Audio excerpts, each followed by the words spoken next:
Do you know the exact moment someone starts losing interest in you? It's subtle. It doesn't happen overnight. There's no dramatic announcement, no clear warning sign. It's not when you fight. It's not when you disagree. It's not even when you say the wrong thing. Conflicts don't kill attraction. Imbalance does. It's when you become too available, too predictable, too emotionally exposed, without boundaries, too afraid to lose them at any cost. And if this already hit you, subscribe now.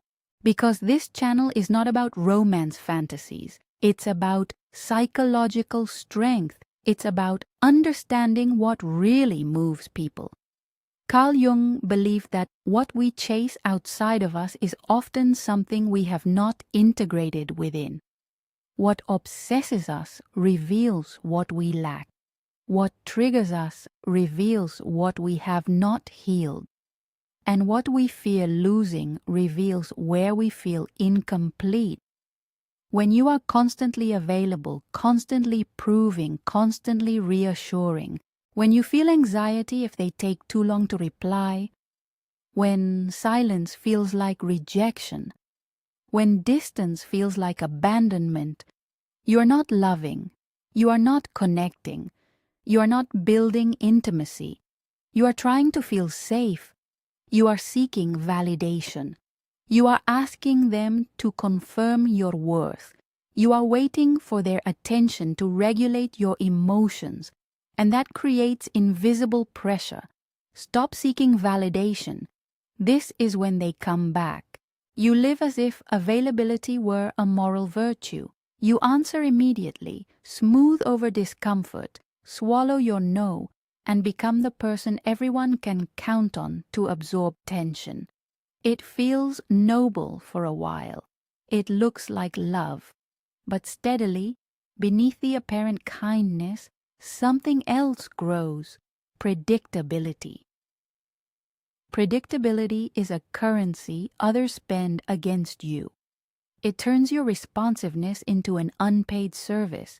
It makes you the default solution for every emotional emergency. And then when you finally stop chasing approval, something strange happens. People return, test, rage, or simply disappear. Those reactions are data. They tell you more about the shape of your relationships than any apology ever could. If this resonates and you want more guidance on boundaries and Jungian insight, subscribe now. Let's map the pattern quickly so you can see yourself in it without self-blame.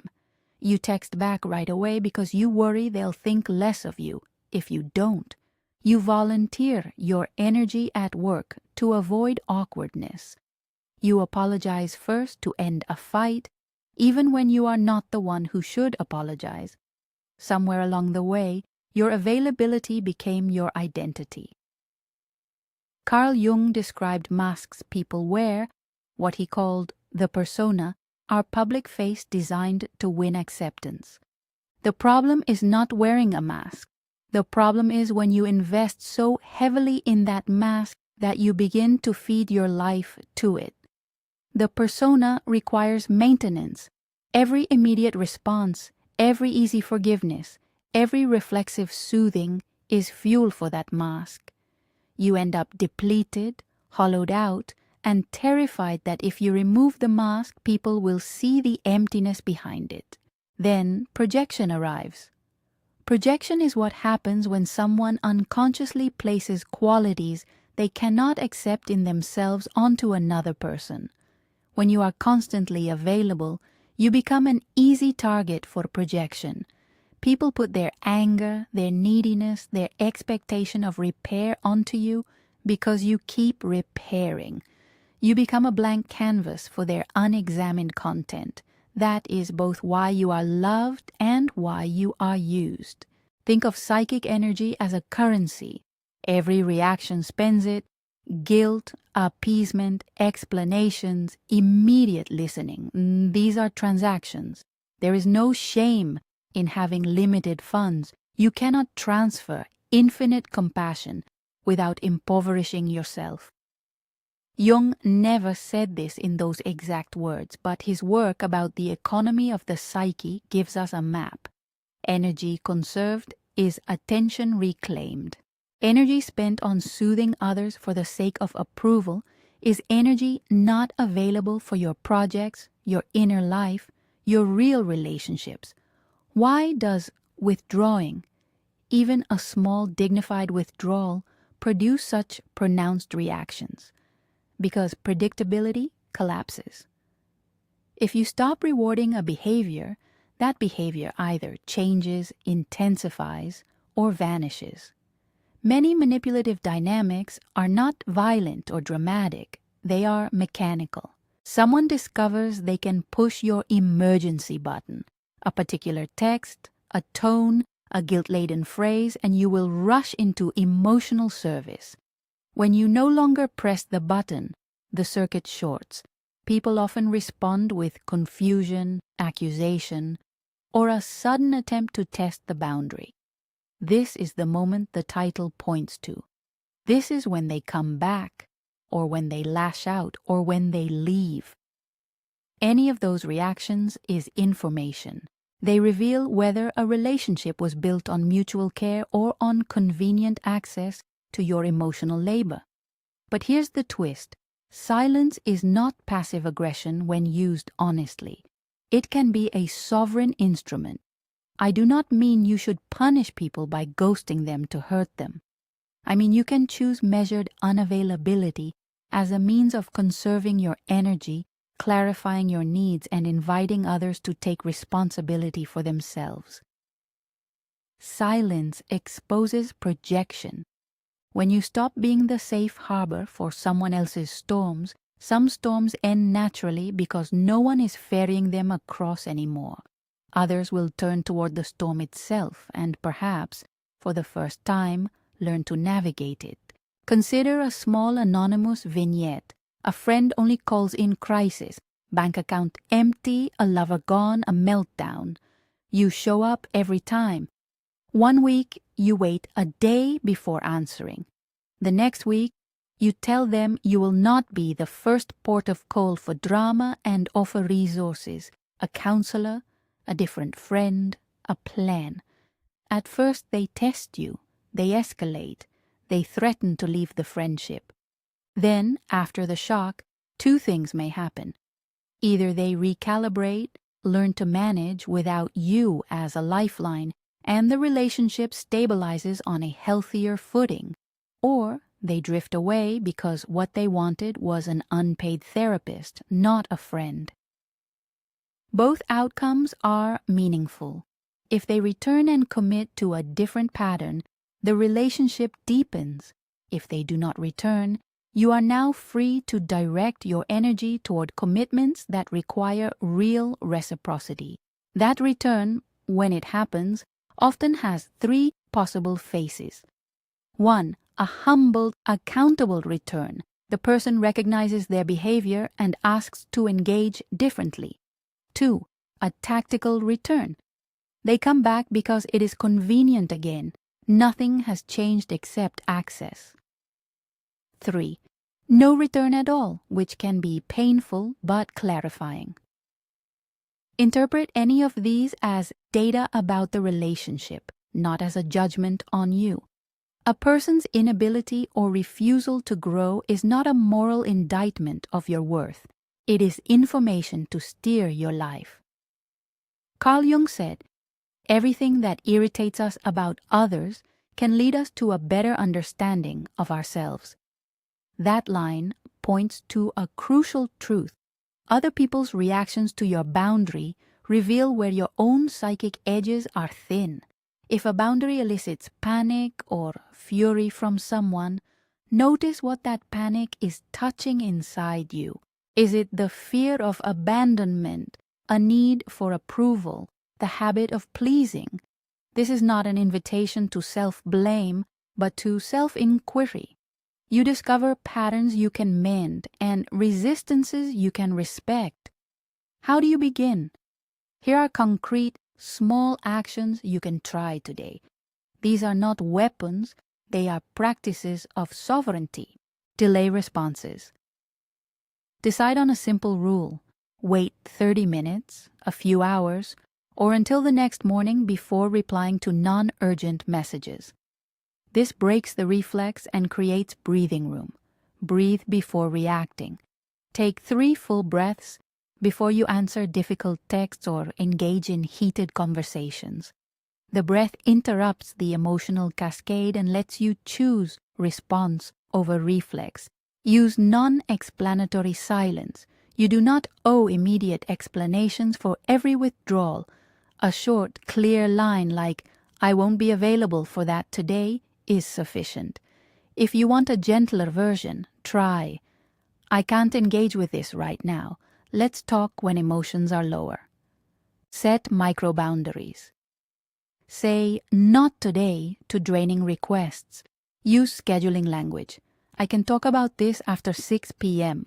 or "I have 1 hour for this." Boundaries can be small and specific. They do not require a grand performance. Turn off notifications. When you want to be present with your work or your life, silence the pings. Use "do not disturb" or archive an app temporarily. Your attention is the resource you're protecting. Schedule office hours for recurring demands. If colleagues, friends, or family rely on you at odd hours, create a predictable window where you are reachable. People adapt to structures more readily than to vague availability. Exit early. Give yourself permission to leave conversations that escalate without resolution. You can say, "I am leaving this conversation now. We can continue later." Practicing disengagement preserves energy and models maturity. Practice the not justified no. Learn to say no without long explanations. A brief "I can't" or "no thank you" is enough. Over-explaining often reopens the door to persuasion and guilt. These micro-actions are tools. They will trigger responses. Be prepared. When you delay replies, some people will panic and send multiple messages. When you refuse to answer late-night crises, a partner may accuse you of coldness. When you schedule your time, colleagues might grumble. None of that makes you cruel. It makes you human and clear. Be careful, though. Mistaking silence for strategy and using it to punish will corrupt the practice. If you withdraw to control or manipulate, you will worsen the very patterns you seek to end. The ethic here is self-protection, not revenge. If your aim is to win an argument through absence, you're still giving away psychic energy to the drama of being right. The rightness of a boundary is not tested by how badly someone feels. It's tested by whether the boundary preserves your capacity for meaningful engagement and growth. Expect projection to shift. When you stop absorbing someone's projected rage or need, it often rebounds into their awareness as discomfort. They might accuse you of indifference, of failing them, of betrayal. Those accusations are not reflections of your inner worth. They are echoes of disrupted expectations. A thoughtful response to accusation is not immediate defense but a steady explanation and a restatement of your limits. "I hear you're upset. I can discuss this when we are both calmer." That line does not absolve you of being present. It simply relocates presence to a context that can be mutual rather than extractive. Understand that some people will come back changed, some will return the same, and some will not return at all. If someone returns and everything is the same, watch closely. A repaired connection is visible in changed behaviors, not in declarations. If they return with the same demands and disregard for your time, the boundary must hold. If they do not return, grieve the loss without turning it into failure. Losing people who needed you to be small is an act of purification. It is painful, but it clears space for relationships that can reciprocate and for projects that require your true attention. Solitude, in this process, is not punishment. Solitude is the soil in which individuation takes root. Jung framed individuation as the growth toward an integrated self, a process, not a final trophy. The solitude you impose on yourself to conserve energy is the room you create to think, to make, to sit with your inner life. It is in these moments that you can hear what you truly want, beyond the chorus of external approval. The rebirth that follows withdrawal is subtle. It is less about being admired by others and more about reclaiming authorship of your day. You begin to make choices that align with your projects, not with preventing someone else's discomfort. You begin to show up where it matters and to decline where it doesn't. The energy you reclaim fuels better work, deeper friendships, and a steadier sense of self. You become less reactive and more architectonic, someone who shapes life rather than constantly patching it. This is not tidy. You will face loneliness. You will be accused of being selfish. You will miss the small gratifications of immediate praise. All of that is real. Loneliness is not the same as emptiness. Sometimes the first months of boundary work are filled with void, and within that void, creativity begins to gather. You must be compassionate with yourself when you wobble. Boundaries are muscles. They strengthen with practice. When you relapse into old patterns, notice without cruelty and reapply the techniques. There is also an ethical frame here. Boundaries are not a license to ignore vulnerability in others. If someone is struggling with real danger or illness, stumbling blocks must be met with care. The rule of thumb is this: if someone's need is chronic and repeatedly dumps emotional labor onto you without reciprocity, your strategy should be to encourage them towards sustainable supports while preserving your capacity. It's not your moral burden to be the only safety net.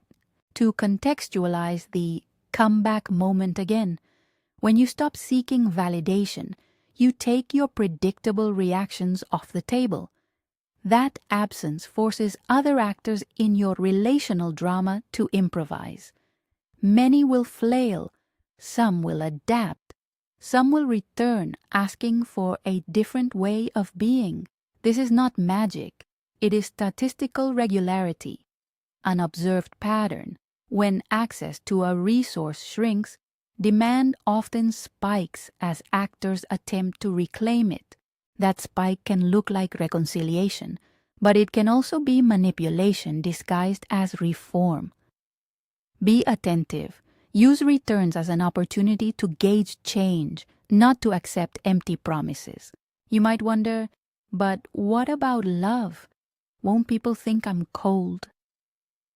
There's a difference between coldness and clarity. A cold withdrawal says, I will never engage you. A clear boundary says, I will engage you differently and on terms that respect both of us. The latter is an invitation to authentic connection. Sometimes people are afraid of the clarity because it asks them to meet themselves. That fear can present as anger. Meet that anger with calm. Meet panic with the same short, steady phrases. I understand you're upset.